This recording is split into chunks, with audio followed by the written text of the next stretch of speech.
There is a version of you that has never spoken out loud, not because it doesn't exist, because the world taught you to be afraid of it. You were not born uncertain.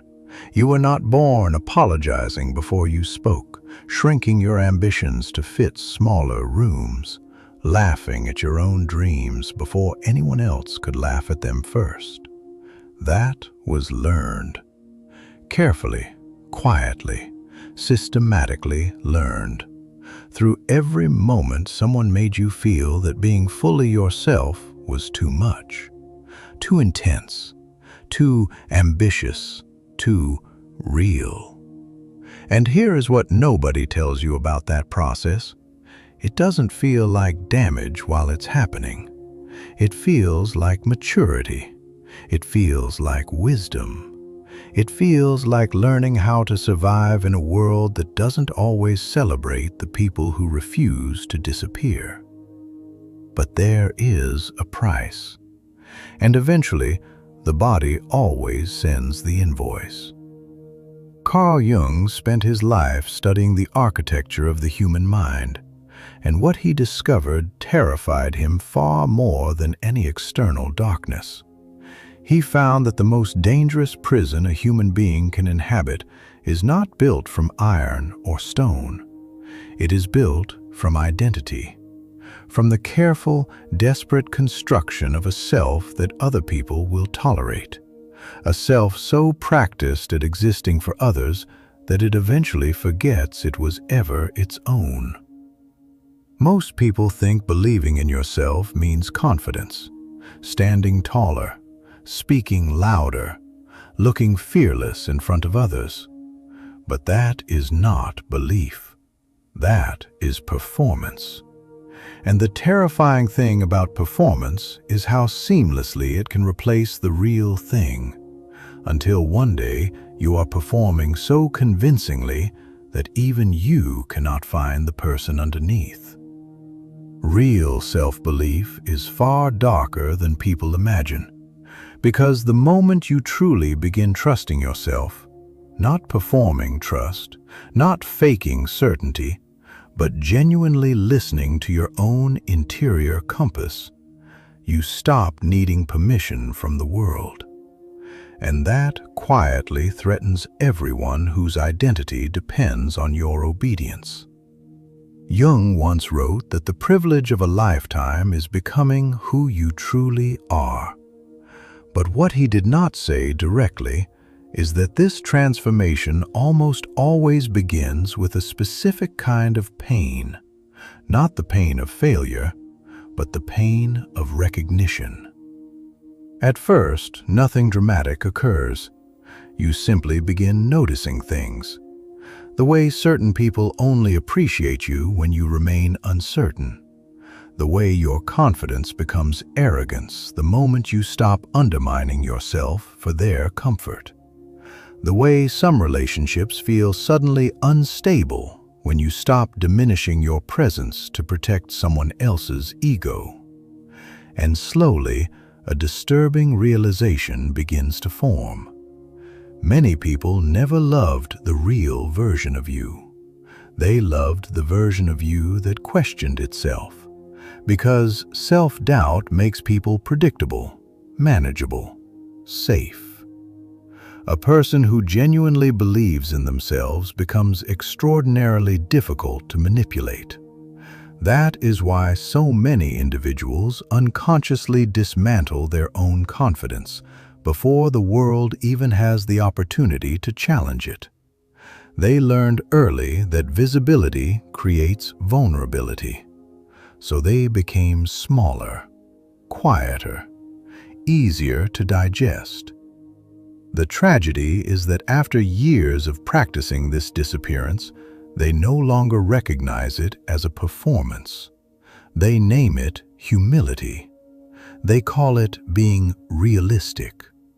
But deep beneath the surface, something fundamental feels wrong, like a sound playing at a frequency just below hearing, present but impossible to locate.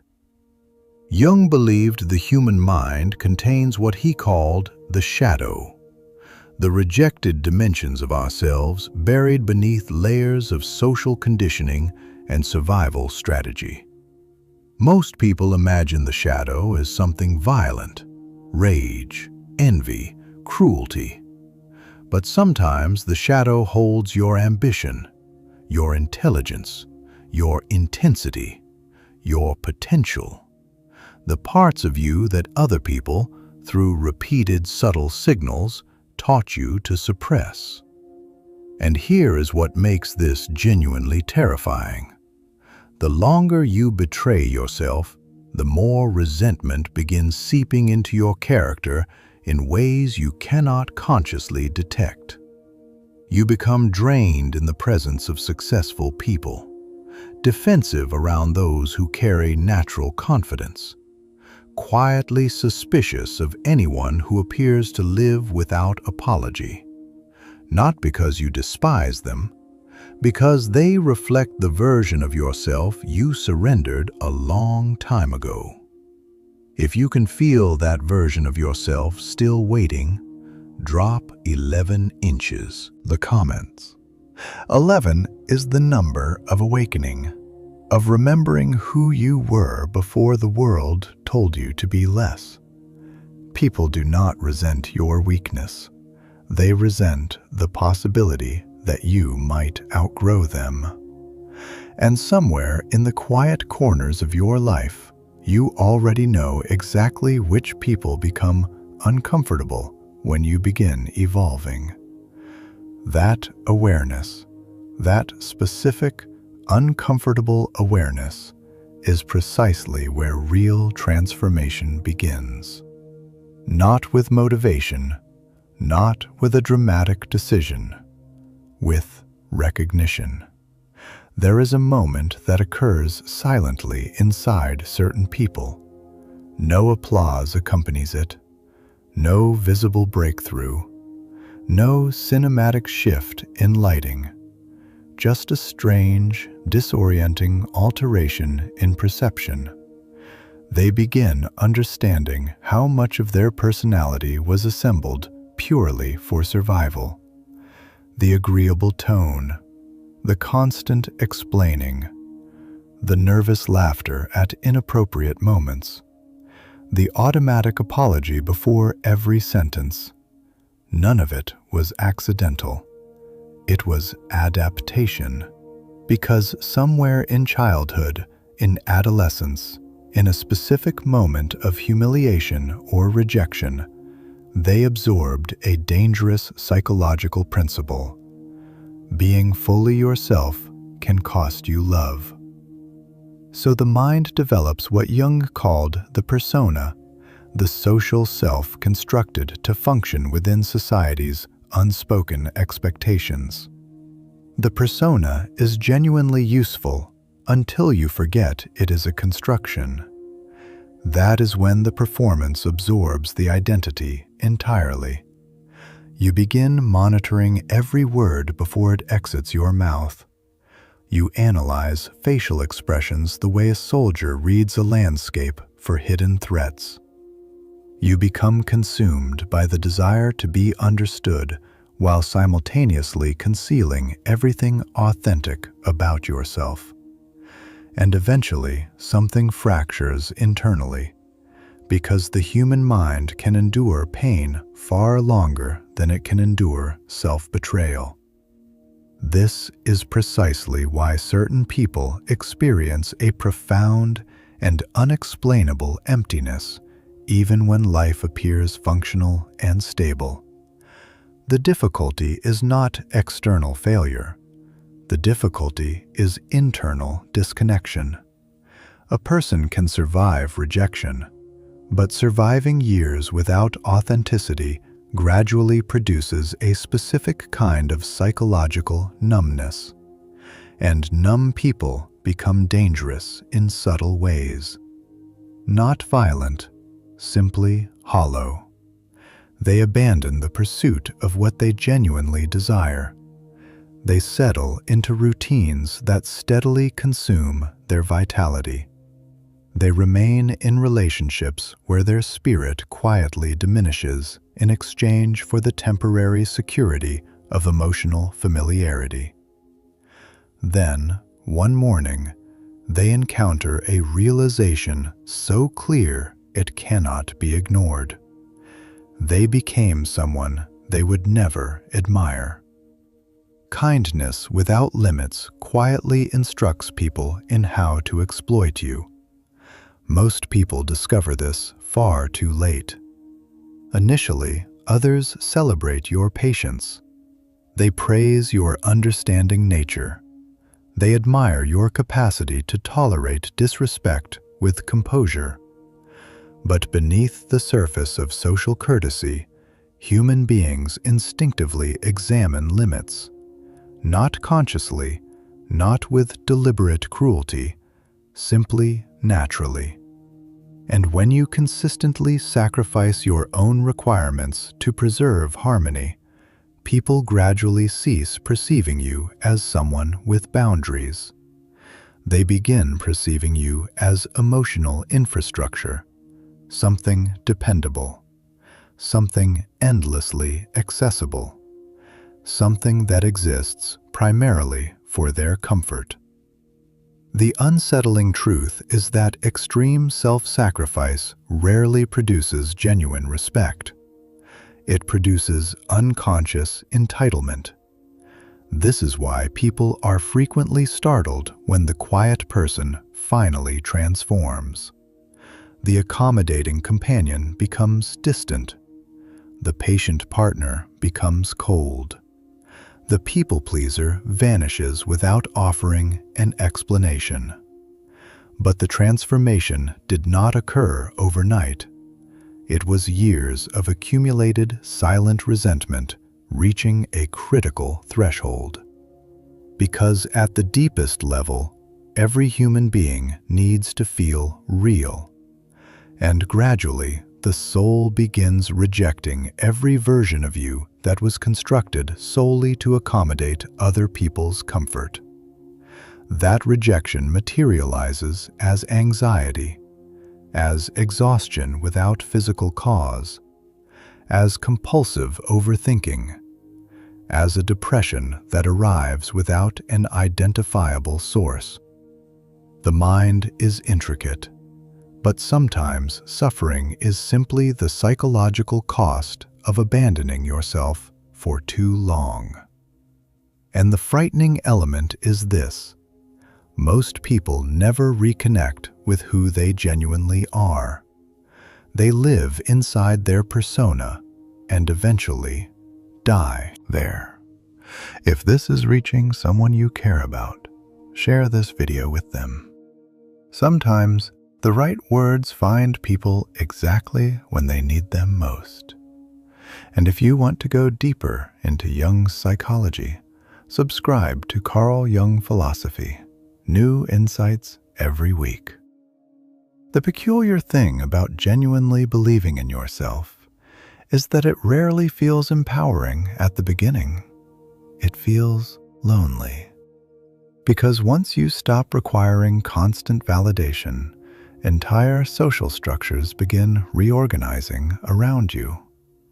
Conversations carry a different texture. Friendships reveal their hidden conditions. People who once appeared supportive suddenly become absent the moment you stop seeking their approval before making decisions. At first, this disorientation confuses you. Then you begin identifying a pattern. Certain people only feel comfortable around versions of you that remain uncertain. The insecure version, the dependent version, the version that perpetually seeks reassurance before trusting its own instincts. But genuine confidence restructures the distribution of power within relationships. And power, even emotional power, unsettles people who are unaccustomed to it. Most relationships do not dissolve when respect disappears. They dissolve when awareness appears. That awareness carries a specific kind of pain because it compels you to acknowledge something most people invest their entire lives avoiding. Human connection is frequently far more conditional than it presents itself. People declare they desire honesty, but what they typically want is emotional predictability. They want the version of you they learned to influence. The moment you begin trusting your own instincts, invisible contracts start breaking. You stop over-explaining your reasoning. You stop defending choices that require no defense. You stop appealing to people to comprehend your intentions.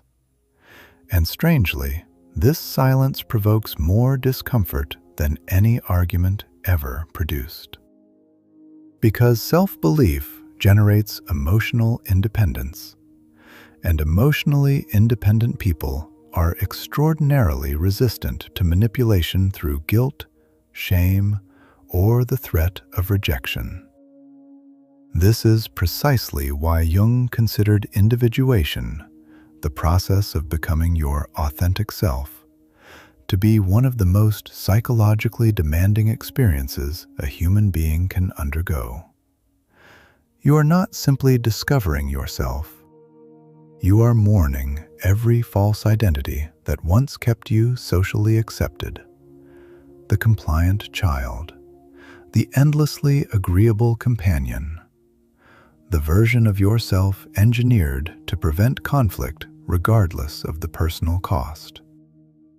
Each of those identities once protected you, but protection, maintained past its necessity, transforms into imprisonment. There arrives a point where remaining small causes more suffering than being judged. And that is typically the precise moment a person begins changing in ways that are genuine, not cosmetic, not external, internal. The transformation becomes visible in subtle behaviors. They stop pursuing people who withdraw. They stop experiencing panic when misunderstood. They stop interpreting rejection as confirmation of their inadequacy. Instead, they begin observing human behavior with an almost disturbing precision. They notice how consistently people project their own insecurities onto others. How frequently criticism is envy wearing a sophisticated disguise.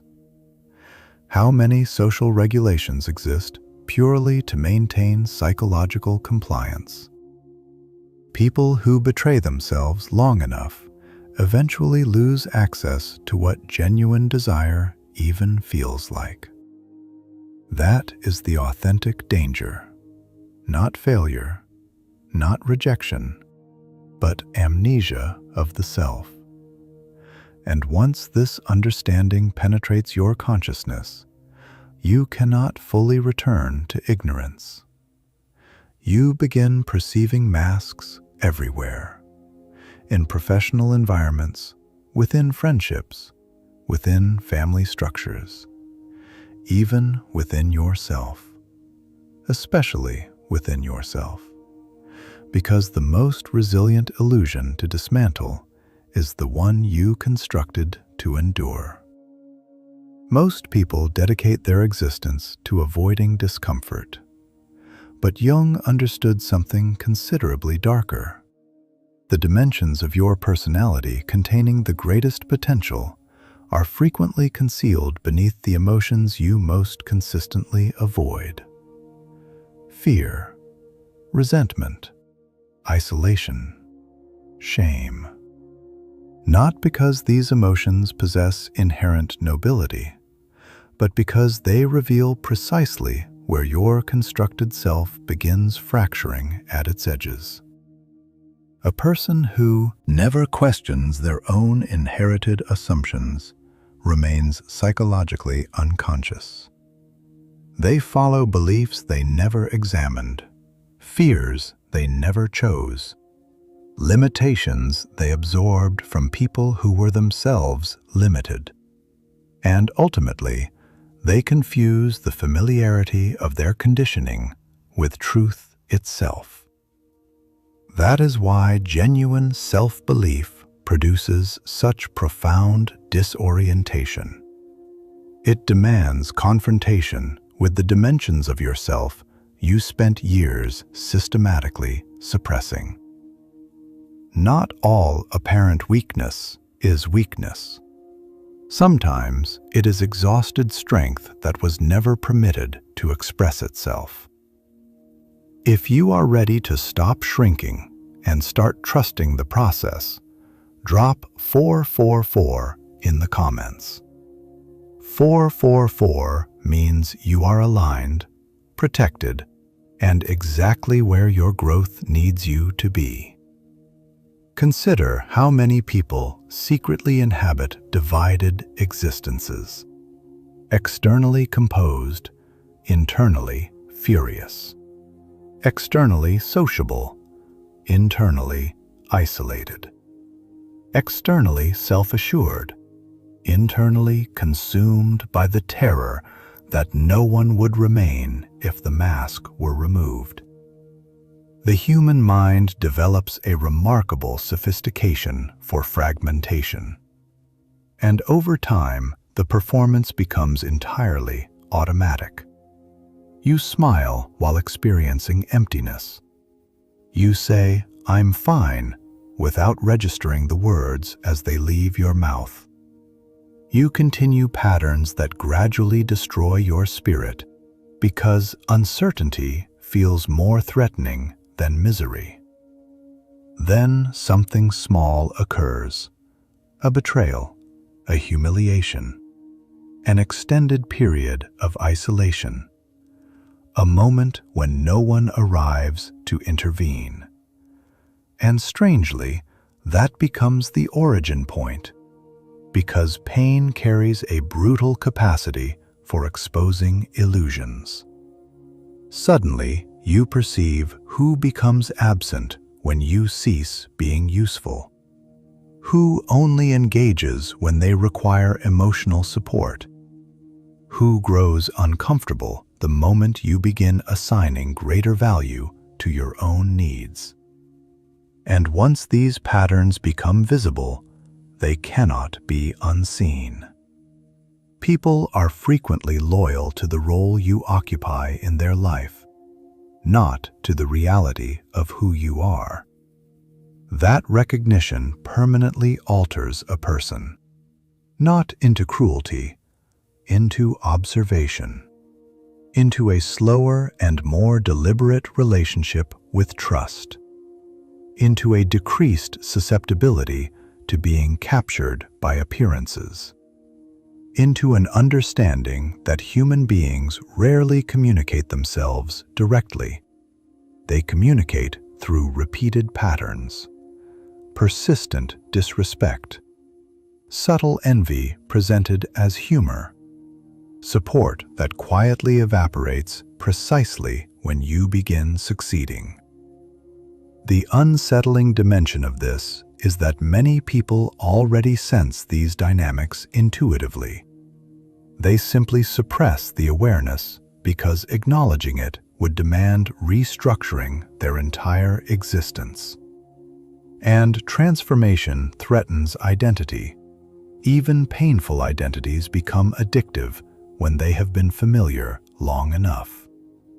This is why people remain within damaging relationships for years, why they accommodate emotional manipulation, why they continuously override their instincts to preserve a sense of belonging. Because isolation produces genuine terror in the human nervous system. But there exists another form of terror that people rarely examine: the terror of recognizing that you dismantled yourself simply to avoid being abandoned by others. That recognition arrives silently, typically late at night, typically during moments of stillness, typically when external distractions cease functioning. And once it arrives, something within you begins refusing to return to unconsciousness. After that threshold, the world begins appearing different. Not visually, psychologically. You begin perceiving how deeply fear governs human conduct. Not dramatic, life-threatening fear. Smaller fears that silently construct entire personalities. The fear of rejection. The fear of criticism. The fear of being disliked. The fear of becoming excessively visible. Most people do not organize their lives around truth. They organize them around social consequences.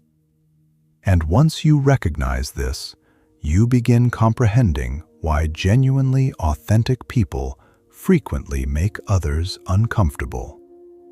Authenticity disrupts unconscious systems. A person who sincerely believes in themselves becomes harder to shame, more resistant to manipulation, less accessible to emotional control through approval.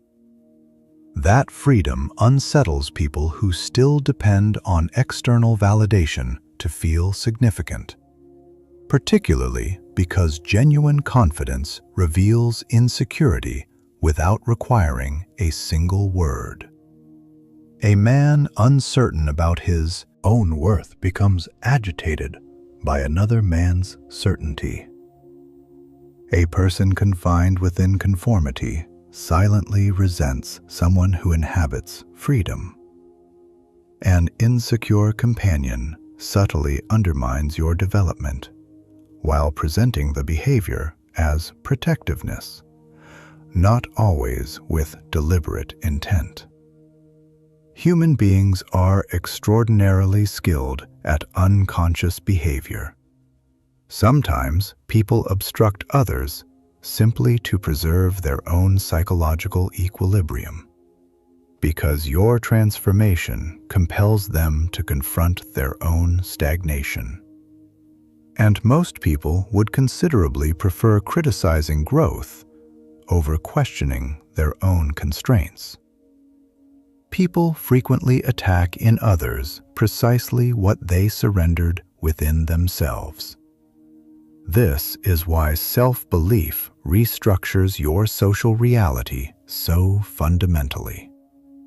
The more connected you become to your authentic interior, the more certain relationships begin dissolving naturally. Not because arrogance emerged, because your energy stopped negotiating for acceptance.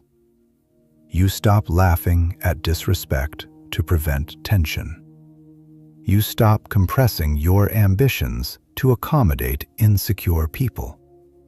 You stop treating your intuition as an adversary. And this generates friction, because numerous social structures depend on silent self-betrayal. Families, relationships, professional environments, entire systems quietly reward conformity and penalized individuality. Jung understood this at a fundamental level. He believed most people never genuinely individuate. They become reflections of collective expectations. Their character becomes assembled from fear, imitation, and inherited conditioning. They pursue careers they never actually desired. They adopt perspectives they never genuinely examined. They remain committed to identities that secretly suffocate them. Then they spend years wondering why they feel hollow. The soul recognizes when it is living dishonestly. And gradually, psychological symptoms appear like warning signals. Persistent anxiety, emotional numbness, compulsive comparison. the pervasive sensation that your life does not actually belong to you. The mind will endure misery longer than it will endure uncertainty, which means many people remain trapped simply because freedom initially feels unfamiliar. Freedom requires accountability. No further attribution of your stagnation to your parents. No further attribution to society. No further attribution to the people who underestimated you. Because once you genuinely believe in yourself, excuses begin losing their structural integrity. And that is where the authentic confrontation begins. Not with the external world, with yourself. With every concealed fear that still whispers, "What if I fail? What if they reject me? What if I become everything I was conditioned not to become?" And beneath all of those fears rests the deepest one. What if I actually become who I was capable of being? That question alters everything. Because most people secretly fear their potential far more than their limitations. Limitations are familiar. Potential is unpredictable. A constrained identity permits you to explain your failures before they materialize. It insulates the ego from risk. If you never fully commit, you never fully encounter what you are genuinely capable of becoming. So people construct invisible confinements. I'm simply not confident enough. I lack sufficient talent. I'm not the kind of person who achieves that. Initially, these register as honest observations. But repeated consistently enough, they solidify into identity.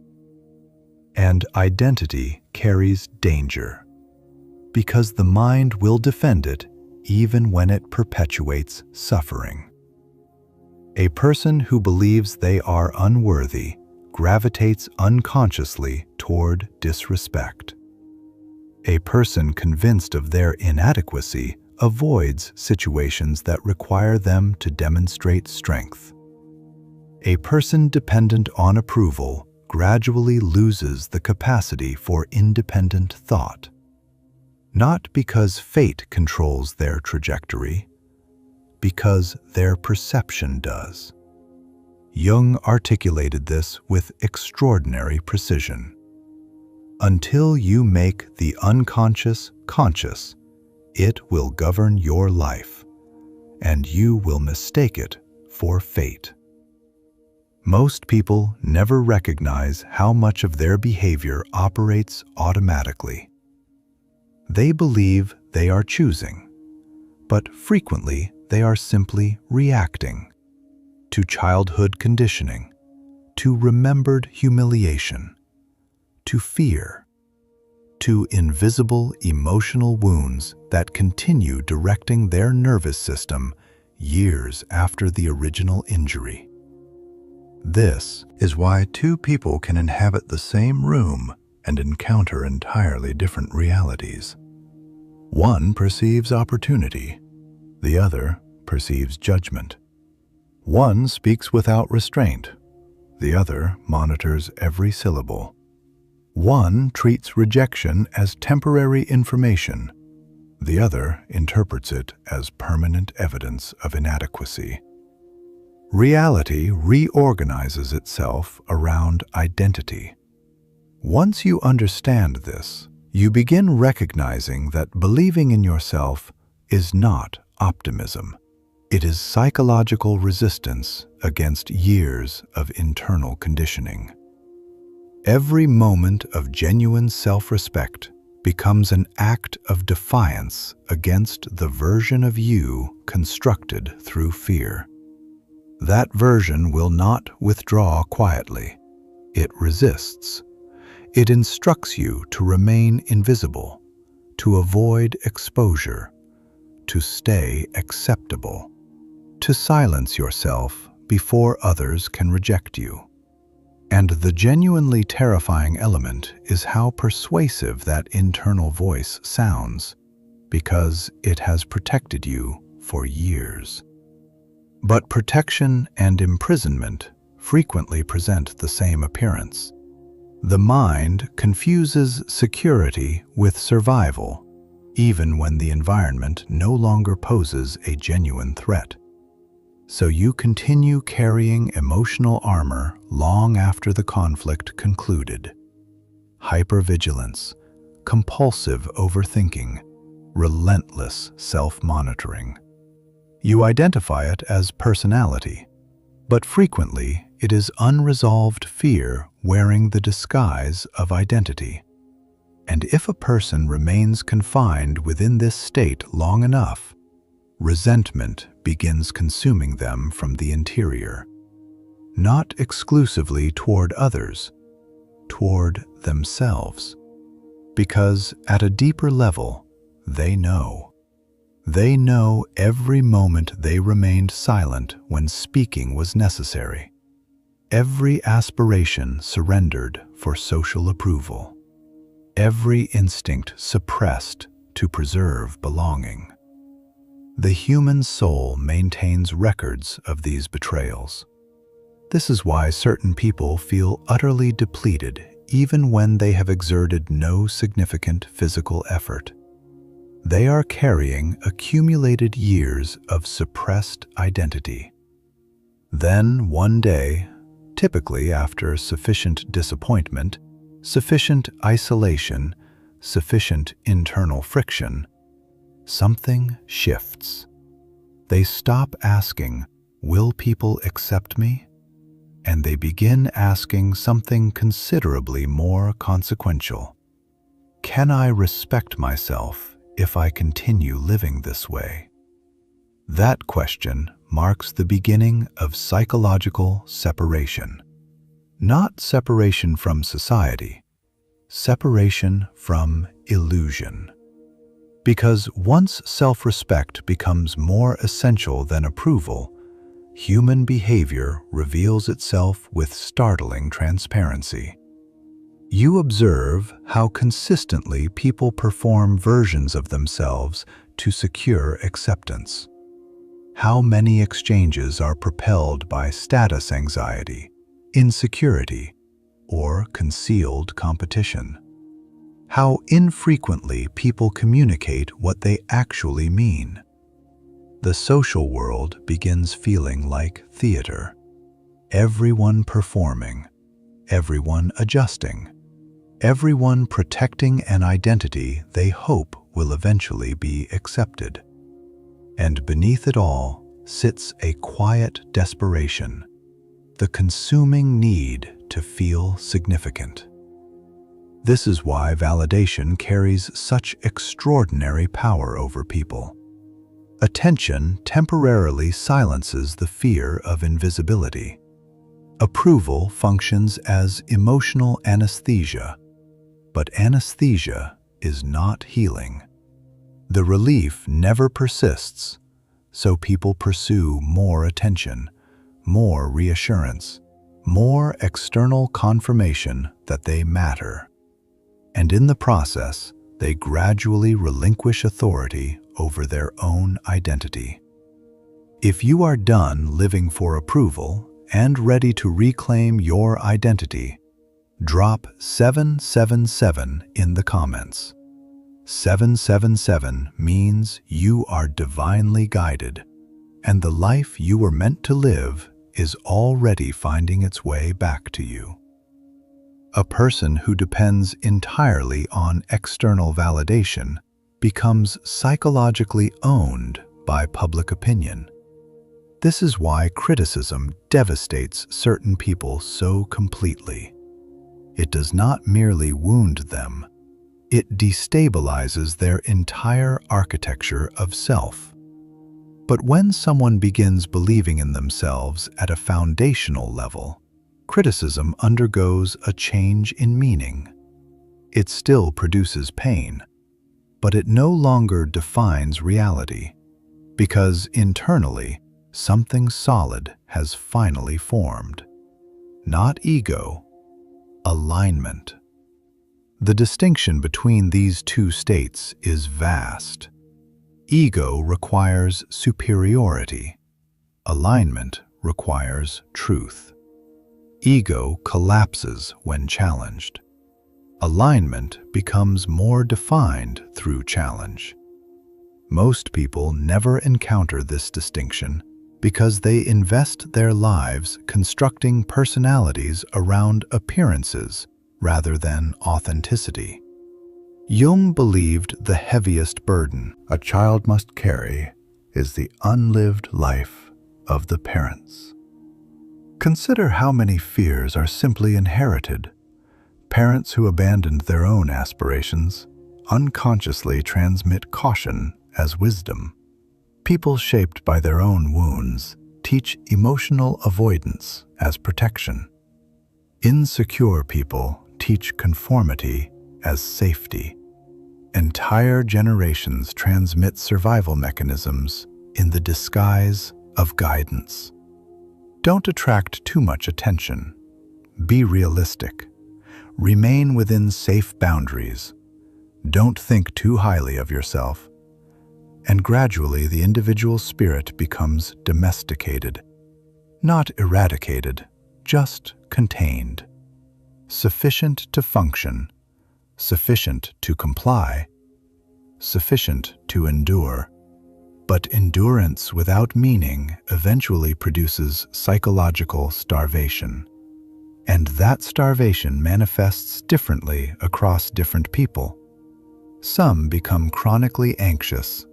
Some become emotionally unreachable.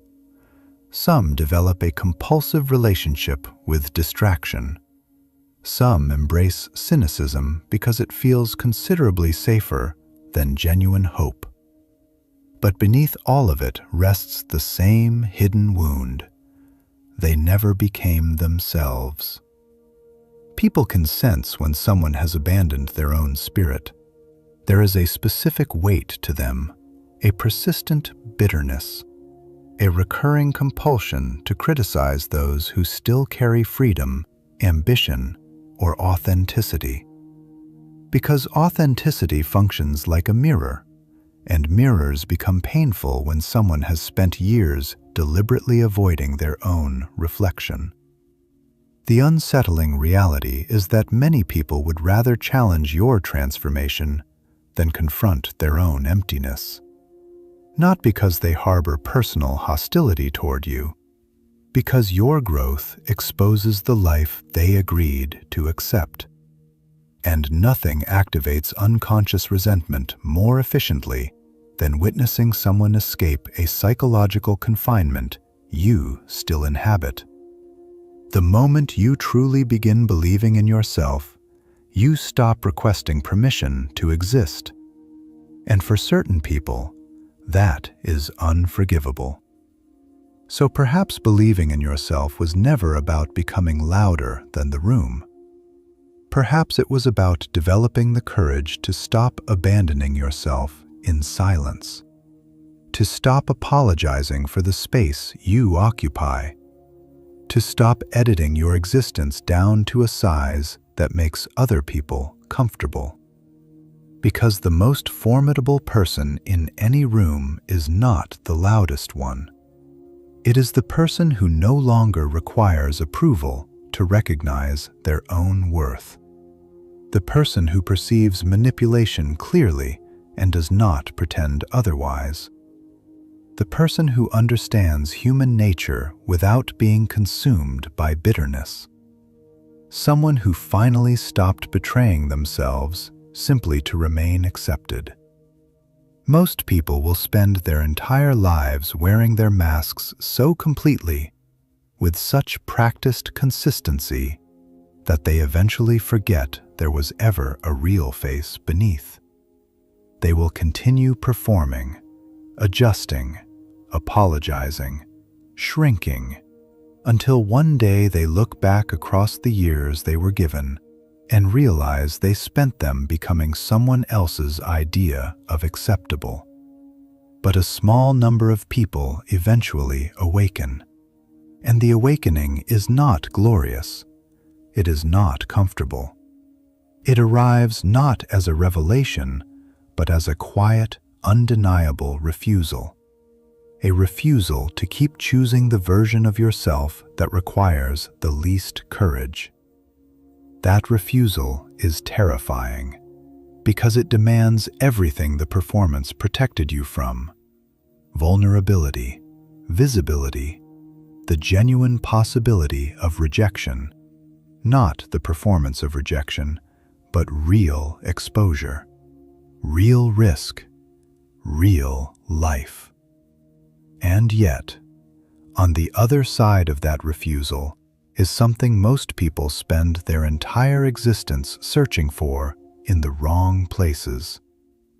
Not happiness, not success, not the applause of people who never truly knew you. Something quieter, something more permanent. The experience of finally meeting yourself without apology, of looking into your own interior and recognizing, for the first time, someone you can genuinely respect. Jung dedicated his life to this single understanding, that the journey inward, difficult, disorienting, and profoundly lonely as it so often is the only journey that ultimately leads anywhere worth arriving. You were not built to perform. You were not built to remain invisible. You were not built to carry the unlived expectations of people who were themselves too afraid to become who they were. You were built for something more honest than that. And somewhere beneath all the conditioning, all the adaptation, all the carefully constructed masks, that original version of you is still present, still waiting, still completely intact. The question is not whether it exists. The question is whether you are finally ready to stop apologizing for it. Tell me in the comments, what was the precise moment you recognized you had been living for other people instead of for yourself? Because I believe that for someone watching this right now, this might be the moment everything begins to shift. And if it is, you were always meant to find your way back.